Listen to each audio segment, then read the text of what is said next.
이스라엘 초대 왕은 사울이었습니다. 하나님의 큰 축복을 받은 자였습니다. 이스라엘 12지파를 하나로 통일시킨 위대한 왕이라 할 수가 있습니다.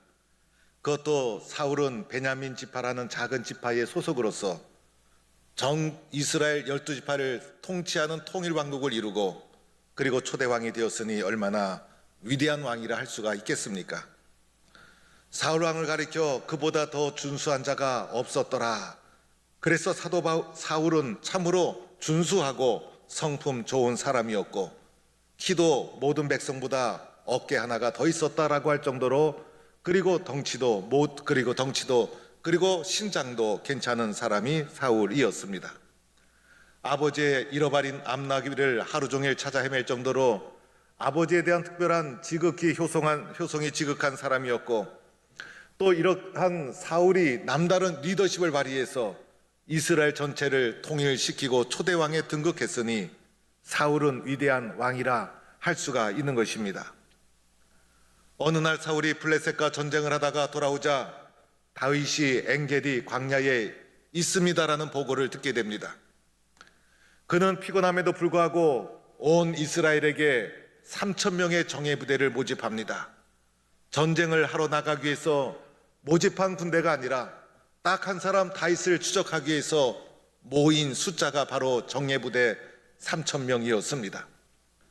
3,000명을 이끌고 다윗을 추격하기 시작하는데 들염소 바위에 있다는 구체적인 다윗이 기거하고 있는 숨은 장소까지 정보를 입수하게 됩니다. 이제 다윗은 사울의 손에 잡히는 것은 시간 문제였습니다. 다윗을 추격하던 사울이 피곤하여 굴 속에 들어가 뒤를 보게 되는데 이 부분에서 어떤 분들은 사울이 굴에 들어가 변을 보았다라고 해석하기도 하고 어떤 분은 사울이 굴 속에 들어가 잠을 청했다고도 말합니다. 그러나 이 두 개를 합쳐서 사울이 추격 중에 굴에 들어가 변을 본 후에 너무나 피곤해서 깊은 잠이 들었다고 보면 됩니다. 그런데 그 깊은 굴 속에 바로 다윗과 그의 추종자들이 숨어 있었어요. 사울이 잠들게 되자 다윗의 부하들이 다윗에게 사울을 죽일 기회입니다. 하나님이 주신 기회입니다. 단번에 사울을 죽여서 지긋지긋한 도망자의 인생을 끝냅시다라고 다윗을 부추기게 됩니다. 다윗 또한 사울을 단번에 죽이고자 하는 강한 유혹을 받게 됩니다. 그러나 결국 다윗은 죽이지 않습니다. 그의 옷자락만 몰래 베어서 그 굴 속에서 빠져나오게 됩니다. 그리고 겉옷자락을 베었음에도 불구하고 다윗의 마음에 찔렸습니다. 왜냐하면 기름 부은 자를 해치는 것이 하나님께서 금하신 것이었기 때문에 겉옷자락을 베고도 다윗은 마음에 찔렸던 것입니다. 다윗의 판단 기준은 항상 하나님 말씀이었던 것이에요. 그래서 내 생각, 내 기분에 따라서 기준이 옮겨 다니면서 마음대로 판단하고 생각하는 자가 아니라 하나님 말씀에 순종하고 하나님 말씀이 다윗의 판단의 근거였고 하나님을 먼저 생각하는 자가 다윗이었던 것입니다. 동굴에서 나온 다윗은 이제 멀찍이 서서 사울을 향하여 엎드려 지극한 모습으로 절을 합니다. 그리고 눈물로 사울에게 호소합니다. 왕이여 어찌하여 다윗을 죽이라는 사람들의 말을 듣습니까? 굴 속에서 왕이 잠들었을 때 왕을 죽이라고 하는 자들이 있었지만은 나는 하나님의 기름 부은 자를 해치지 않았습니다. 그리고 다윗은 자기가 잘라나온 사울의 겉옷자락을 높이 들면서 사울에게 계속해서 말하기 시작합니다. 내 아버지여 왕의 옷자락을 보소서. 나는 왕에게 범죄한 일이 없나이다. 내 손으로 절대로 왕을 해치지 않겠나이다. 나는 죽은 개와도 같고 벼룩과도 같은 미천한 자입니다. 왕이여 나를 풀어주소서 라고 하면서 다윗이 눈물로 사울에게 호소를 합니다. 그러자 이 말을 들은 사울이 반응을 나타낸 것이 오늘 읽은 말씀의 본문 내용인 것입니다. 다윗의 호소를 들은 사울이 그만 마음에 찔리고 말았습니다. 다윗을 향한 미움과 시기와 질투가 잘못되었다는 것을 인정하고 인식합니다. 그래서 사울이 이렇게 고백을 합니다. 내 아들 다윗아, 이것이 내 목소리냐 하면서 소리 높여 울었습니다. 사울은 목이 잠겨서 말을 잘 잇지 못했습니다. 눈물을 쏟으며 용서를 구했습니다. 그리고 이어서 말하기를 나는 너를 학대하되 너는 나를 선대하니 너는 나보다 의롭도다 라고 하면서 다윗을 높여주게 됩니다. 일국의 왕이 이렇게 다윗을 높여주는 거 쉬운 일이 아닙니다. 이것 하나만 하더라도 사울은 그래도 괜찮은 왕으로 인정할 수밖에 없는 것입니다. 그리고 이어서 사울이 이렇게 말합니다. 여호와께서 나를 내 손에 넘겼으니 내가 나를 죽이지 아니하였도다 라고 하면서 구구절절 눈물로 사울이 회개하고 있는 것입니다. 더하여 사울이 이렇게 말합니다.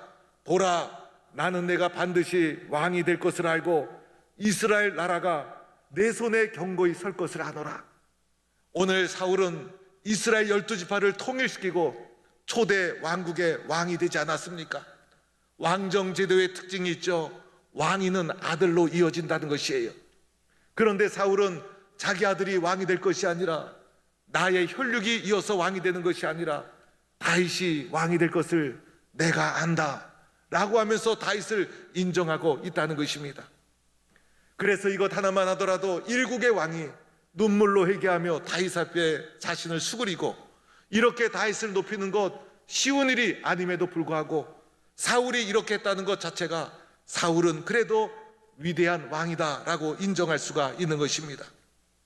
여기까지 보면 사울은 참 훌륭한 왕이었구나, 인간적인 흠이 있었지만은 그래도 위대한 왕이었구나, 사울과 다윗의 화해하는 장면을 보니 너무나 아름답구나, 역시 왕은 아무나 하는 것이 아니구나, 좋은 성품의 사람이었고 나름대로 왕으로서의 통이 있었구나 라고 하고 사울을 인정하게 됩니다. 사울과 다윗의 갈등이 여기서 끝나고 이제 진실한 용서와 화해가 이루어지고 새로운 관계가 시작이 되는구나 라고 생각을 하게 됩니다. 그런데 문제가 생겼습니다. 이후로 사울의 변화된 모습이 나타나지 않았다는 것입니다. 사울은 아무것도 변한 것이 없었어요. 눈물을 쏟았지만은 감정이 가라앉고 나니 도리어 이전보다 더 잔인한 사람이 되었어요. 강하게 다윗을 추적하기 시작하고 다윗을 죽이는 데 집착하고 맙니다. 다윗을 추격하는 일을 멈추지 않습니다. 사울은 감정의 기복이 아주 큰 사람이었습니다. 극단의 감정의 기복을 가진 사람이었어요. 좋을 때는 천사처럼 좋다가 그리고 나쁠 때는 이해가 되지 않을 정도로 난폭한 자가 됩니다. 다윗을 향하여 눈물을 줄줄 흘리면서 모든 것을 드러내고 일국의 왕임에도 불구하고 진실하게 회개하는 모습을 보여주다가도 시기와 질투에 사로잡히면 미친 사람처럼 난폭한 자가 되고 맙니다. 왕이 되기 전에 사울처럼 겸손한 자가 어디 있었어요? 그래서 이스라엘 전체 중에서 이만큼 준수한 자가 없었더라 사무엘의 평가였어요.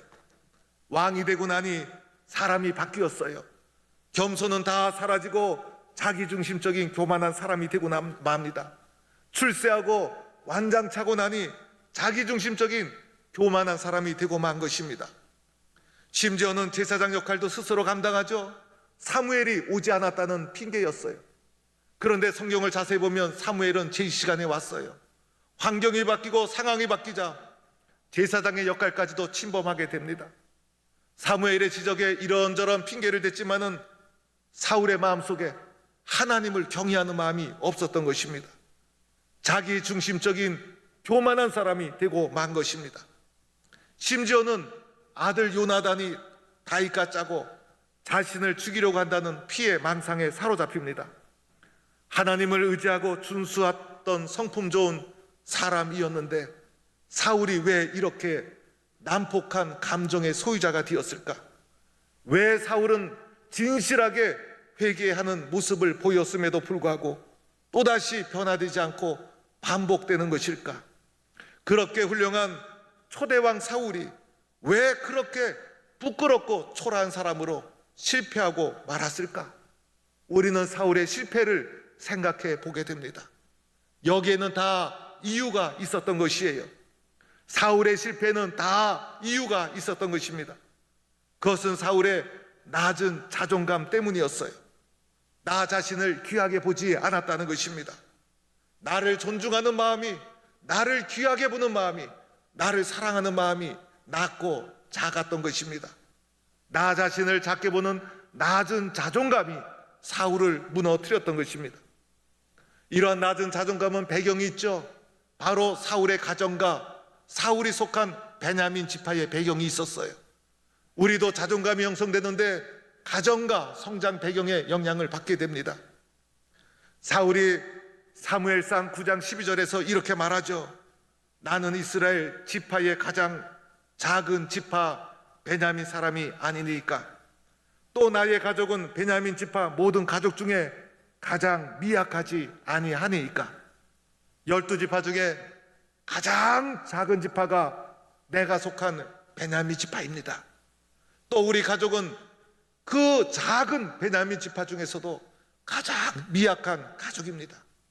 그 가운데서도 보잘것없는 자가 바로 나였습니다. 보잘것없고 천한 사람이 바로 나였습니다. 이것이 성장 과정에서 낮은 자존감을 형성하도록 만들어 주었어요. 물론 다 이런 결과가 또 이런 등식이 성립되는 것은 아니에요. 낮고 부족함에도 불구하고 건강한 자존감을 형성하는 사람들이 많이 있어요. 그러나 사울은 이러한 성장 배경이 그에게 부정적인 영향을 끼쳤다는 것입니다. 유달리, 그리고 아버님께 유달리 집착하는 효성, 그리고 양극단의 감정, 이 모든 것은 낮은 자존감의 표현이었던 것입니다. 그래서 초대왕이 되었는데 왕이 되었음에도 불구하고 불안해서 벗어나지 못했어요. 다른 지파가 혹시 나를 해치지 않을까? 다른 사람이 내 자리를 넘보지 않을까? 두렵고 불안했던 것입니다. 나는 보잘것없이 작은 자라는 낮은 자존감에 사로잡히게 됩니다. 그러다 보니 매사가 비교하게 됩니다. 다른 사람과 나를 비교하게 됩니다. 그래서 나보다 훌륭한 사람, 나보다 더 나은 사람을 용납할 수 없었던 것입니다. 그리고 열등감에 떨어지게 되죠. 왕이 되어도, 그리고 장관이 되어도, 박사가 되어도, 그리고 대학을 나와도, 그리고 훌륭한 사람이 되어도 자존감이라는, 이 열등감이라는 내면의 감옥에 갇히고 맙니다. 그래서 나를 무시한다, 자존심 상한다, 늘 나 중심의 판단과 사고를 하게 됩니다. 마음속에 시기와 질투가 걷잡을 수 없이 올라옵니다. 다른 사람의 말을 넉넉하게 듣거나 하나님의 말씀 경청하지 않습니다. 듣는 사람이 아니고 경청하는 사람이 아닙니다. 내가 판단하고 내가 결정해야 됩니다. 과도하게 예민하고 그리고 과도한 분노를 표출합니다. 나보다 잘 되는 것을 용납하지 못합니다. 그러다 보니 왕이 되어도 행복하지 못했습니다. 결국은 하나님이 나에게 주신 많은 축복을 보지 못하고 다른 사람에게 인색하고 공격적인 사람이 됩니다. 하나님은 사울에게 좋은 성품 주셨죠. 좋은 기회 주셨죠. 일국의 왕으로 세워주셨죠. 그런데 분노와 시기의 화신이 되어서 다윗을 추적하는 데만 일생을 허비하는 초라한 실패자로 인생이 끝나고 말았습니다. 사랑하는 성도 여러분, 낮은 자존감 때문이었어요. 겉으로는 훌륭하지만은 내면에 갇혀진 낮은 자존감 때문에 인생이 망가진다는 것입니다. 어떻게 하면 이곳으로부터 벗어날 수 있을까? 어떻게 하면 낮은 자존감을 극복하고 일어설 수 있을까? 자료를 뒤져보면 낮은 자존감을 회복하는 방법이라고 하면서 여러 가지 방법이 소개되고 있어요. 긍정적인 생각을 해라, 자기 자신을 격려해라, 인정해라, 용서해라 등등 여러 가지 기술적인 방법이 제시됩니다. 이 모든 것이 조금은 도움이 될 수 있지만은 알면서도 안 되는 것이 마음의 문제, 알면서도 안 되는 것이 내면의 문제, 머리로는 알지만은 마음으로 따라갈 수 없는 것이 마음속에 뿌리 내린 자존감의 문제, 이 문제를 어떻게 해결할 수 있을까? 어떻게 해야 나를 귀하게 여기고 나를 소중하게 받아들일 수 있을까? 어떻게 하면 나를 존귀한 자로 인정하고 나가 사랑받는 자라는 것을 믿을 수 있을까? 나 자신의 자존감을 높이는 가장 중요한 방법, 가장 유일한 방법이 있습니다. 세상에는 이 방법을 찾아볼 수가 없어요. 세상에서 상처받은 나의 자존감을 세워주고 높여주는 방법을 세상에서는 온전한 방법이 있을 수가 없어요. 그런데 이 자존감을 높이는 방법이 있어요. 바로 살아계신 하나님을 만나는 것입니다. 예수님의 십자가의 사랑을 체험하는 것이에요. 성령님의 도우심을 만나는 것이에요. 삼위일체 되신 구원의 하나님, 그분을 새롭게 경험하는 것이에요. 세상에서 상처받고 낮아진 나의 자존감이 하나님 만나면 올라갑니다. 세상은 나를 낮추지만 하나님은 나를 귀하고 존귀하게 높여주십니다. 심한 열등감에 사로잡혀 광야에서 40년 목동으로 도피 생활하던 모세, 어느 날 하나님을 만납니다. 가시떨기 불꽃으로 임한 하나님께서 모세야 모세야 불러주십니다. 하나님을 만나고 나서 모세가 비로소 눈이 열리고 귀가 열리고 낮은 자존감, 열등감에서 벗어날 수가 있었어요. 민족을 구원하는 위대한 사람으로 하나님 사용해 주지 않았습니까? 베드로가 갈릴리 바닷가로 돌아가 과거의 삶으로 돌아갔어요. 실패한 삶이라고 자신의 삶을 생각하고 과거의 삶으로 돌아갔어요. 우리 주님께서 찾아가 주셨어요. 사랑하는 시몬아, 내가 나를 사랑하느냐? 시몬을 만나 주시고 시몬의 마음을 만져주시고 회복시켜 주셨어요. 상처받고 낮아진 자존감이 부활하신 예수를 만나고 올라갔어요. 비록 어부였지만은, 배운 것이 없지만은 위대한 사도로 하나님이 사용해 주셨던 것이에요. 사울은 일국의 왕이었죠. 가장 성공한 사람이었어요. 모든 사람이 겉으로는 다 부러워하는 절대적인 권력을 가진 자였어요. 그런데 사울의 문제가 있죠. 그의 글 속에서, 성경 속에서 사울이 하나님을 만난 구구절절한 신앙의 간증, 체험의 간증이 나타나고 있지 않아요. 다윗은 도망자였어요. 세상적으로 보면 실패자였죠. 그런데 다윗이 하나님을 만난 신앙의 고백이 성경 속에 얼마나 많습니까? 하나님이 나를 어떻게 도와줬는지, 내가 하나님을 어떻게 의지했는지, 하나님이 내 길을 어떻게 열어주셨는지, 하나님이 나의 피난처가 되시고 고난과 시련이 있을 때마다 나를 격려해 주시고 높은 자존감을 가질 수 있었어요. 그래서 어렵고 시련을 이겨나갈 수 있었어요. 사울은 왕이었음에도 불구하고 낮은 자존감에 시달렸어요. 다윗과 사울의 차이가 무엇입니까? 하나님 만남에서 차이가 났던 거예요. 이것이 우리의 인생을 바꾸어 주게 된다는 것입니다. 제 간증을 언젠가 성도들에게 한 적이 있죠.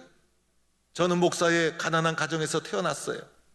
태어날 때부터 너는 커서 목사가 되라 라고 할머니와 아버님이 기도해 주시고, 저도 기도할 기억이, 나는 그 최초의 기도가 늘 커서 목사가 되겠습니다라고 기도하면서 성장을 해왔어요.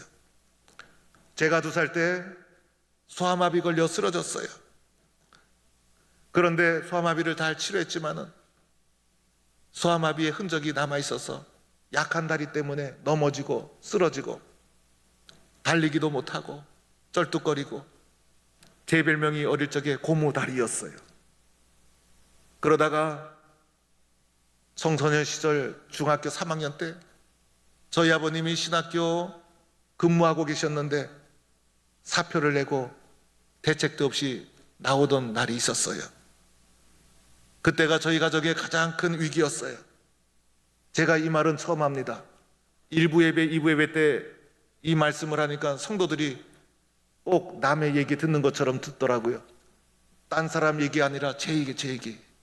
그래서 성도들은 제가 아무 위기 없이 곱게 자란 사람인 줄 아는 사람들이 많이 있어요. 그래서 그때 제가 고등학교 1학년 입학하면서 친척집에 얹혀 살게 되었어요. 고등학교 3년을 친척집에서 살았어요. 먹고 살기 어렵고 다 가난한 시절, 식솔 하나 더 있다는 것이 얼마나 부담되는 일입니까? 제 방도 없었고 제 책상도 없었어요. 신경 쓰는 사람, 사랑하는 사람 없었어요. 그때 어머니의 기도가 아니었더라면 저는 크게 탈선할 수도 있었던 청소년 시기를 지냈어요. 힘들고 어렵고 눈물 나는 나름대로의 견디기 어려운 시절이었어요. 그때 제가 제 의지로 결심을 했어요. 제 마음속에 제 의지로 이렇게 결심을 했어요. 하나님, 저는 목사가 되지 않겠어요. 저는 목사가 절대로 되지 않겠어요. 이렇게 제 의지로 결심을 했던 적이 있었어요. 낮은 자존감과 심한 열등감과 싸워 나가야 했던 청소년 시기였어요. 대학을 진학하고 하나님을 정말 만나고 싶었어요. 하나님을 보고 싶었어요. 인생의 답을 얻고 싶었어요. 내가 누구인지 알고 싶었어요. 그래서 성경을 붙잡고 기도하고 묵상하고 읽고 또 성경을 또 읽고 성경을 또 읽고 또 묵상하고 하나님을 붙잡고 씨름하고 또 씨름하고 그러다가 살아계신 하나님을 만나게 됩니다. 하나님 살아계시구나. 하나님 나와 함께 하셨구나. 내가 모르고 있었지 십자가의 사랑으로 나를 늘 붙잡아 주시고 계셨구나. 창조주 하나님, 그분을 확신하게 되었어요. 그때의 그 감격, 그 확신, 인생의 빛을 보는 것과 같았어요. 세월이 지났어도 그 감격을 잊을 수가 없어요. 하나님이 나를 사랑하는구나. 예수님의 절대적인 십자가 안에 내가 있구나. 하나님을 만나고 나니 나보다 귀한 자가 없었어요. 누가 뭐래도 나는 하나님의 자녀고 하나님 안에서 소중하고 귀한 자였어요. 부모님을 통해서 이 땅에 태어났지만은 내 인생의 진짜 주인은 하나님이시라는 것을 알게 되었어요. 세상은 너는 쓸모없어, 너는 낮은 자야, 이렇게 내 자존감을 낮추지만 하나님은 세상의 상처를 다 싸매주시고 너는 소중한 하나님의 자녀야. 예수님의 십자가의 사랑으로 피값으로 산 존귀하고 소중한 자야. 나의 자존감을 하나님은 높여주셨습니다. 사랑하는 성도 여러분, 왕이 되었다고 성공한 것이 아니죠. 사울 왕이 성공한 자였습니까? 도망자요, 실패자라고 진짜 실패한 것이 아니죠. 다윗이 실패한 사람이었습니까? 성공과 실패는 세상에 달려있는 것이 아니에요. 우리는 착각할 때가 있어요. 진짜 성공은 하나님 만나는 거예요. 하나님 만난 자는 성공한 자고, 하나님 만나지 못하면 세상에서 성공했다 할지라도 오래가지 않아요. 실패한 인생으로, 후회뿐인 인생으로 인생이 끝날 수밖에 없는 것입니다. 코로나가 장기화되면서 가정과 사업이 고난이 찾아오면서 여기저기 몸이 아프고 병들고 계획대로 되지 않고 힘든 일이 자꾸 생기고 마음에 들지 않는 일이 자꾸 일어날 때 우리는 우리 가운데 밀려오는 세상의 시련을 바라볼 것이 아니라 나 자신에게 집중해야 합니다. 나 자신의 영적인 상태, 마음의 상태, 그래서 낮은 자존감이 나를 사로잡지 않도록 해야 합니다. 어려울 때일수록 어떻게 해야 합니까? 코로나가 계속될수록 어떻게 해야 됩니까? 하나님께 집중해야 합니다. 그것이 내가 사는 길입니다. 하나님을 새롭게 만나야 합니다. 하나님을 더 사랑해야 합니다. 우리의 인생은 하나님과의 만남에서 결정되는 것입니다. 환경과 상황에 얽매이지 않고 하나님 안에서 높은 자존감을 유지하고 붙잡을 때 세상의 시련과 고난 이겨나갈 수 있다는 것입니다. 이번 새벽 총진군 하나님께 집중하시기 바랍니다. 이번 새벽 총진군 하나님을 만나는 기회로 선포하시기 바랍니다. 오늘이 8월 마지막 주일이에요. 오늘이 8월 마지막 주일이에요. 9월이 오고 10월이 오고 이 가을 2020년도 되돌아보니 코로나로 한 해가 다 지나가고 말아요. 이 가을을 포기할 수 없어요. 이 가을을 그냥 지내볼 수가 없어요. 그냥 이 가을을 보내면 어쩌면 우리 인생은 쓰러질 수 있어요. 하나님, 이대로 물러설 수가 없습니다. 하나님, 이대로 상처뿐인 자존감을 가지고 살아갈 수 없습니다. 인생의 승부를 거세요. 하나님께 집중하세요. 말씀을 붙잡고 더 기도하세요. 찬송하세요. 그래서 세상을 이기는 하나님의 존귀한 자로, 세상의 시련을 이겨나가는 하나님의 소중한 자로 일어서는 성도가 되기를 주의 이름으로 간절히 축원합니다.